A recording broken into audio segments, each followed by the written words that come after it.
A king without power is an absurdity.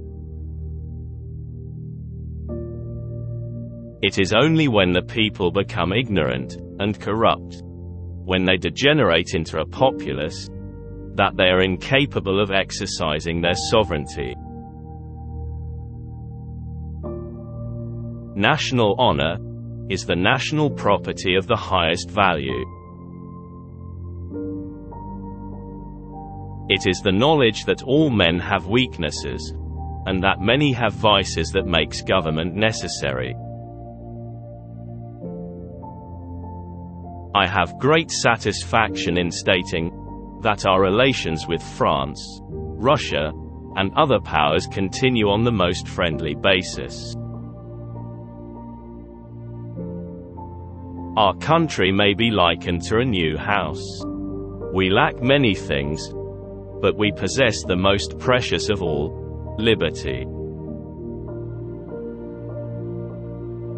In the wars of the European powers in matters relating to themselves we have never taken any part, nor does it comport with our policy so to do. It is only when our rights are invaded or seriously menaced that we resent injuries, or make preparation for our defense. The principles and passions of men are always the same and lead to the same result, varying only according to the circumstances in which they are placed. Preparation for war is a constant stimulus to suspicion and ill will. The best form of government is that which is most likely to prevent the greatest sum of evil. It was by one union that we achieved our independence and liberties, and by it alone can they be maintained. The right of self-defense never ceases.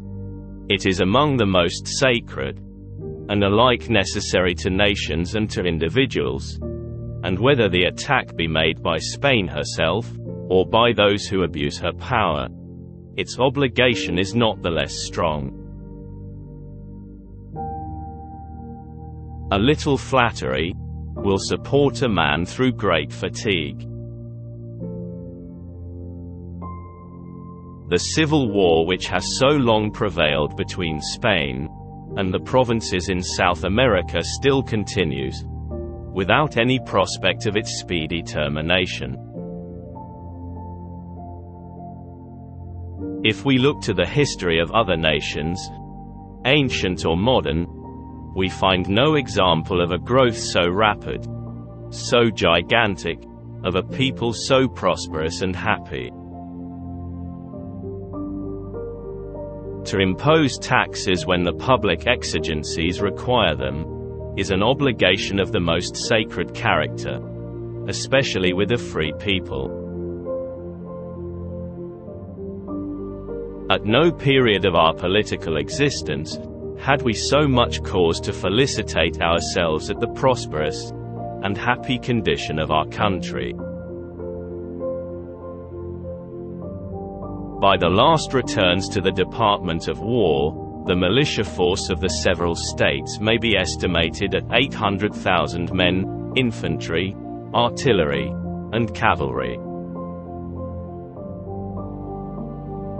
Never did a government commence under auspices so favorable, nor ever was success so complete.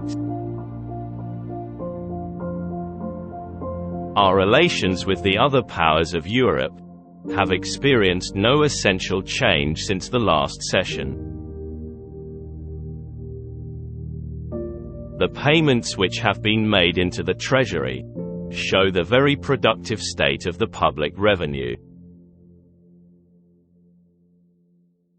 The public lands are a public stock, which ought to be disposed of to the best advantage for the nation.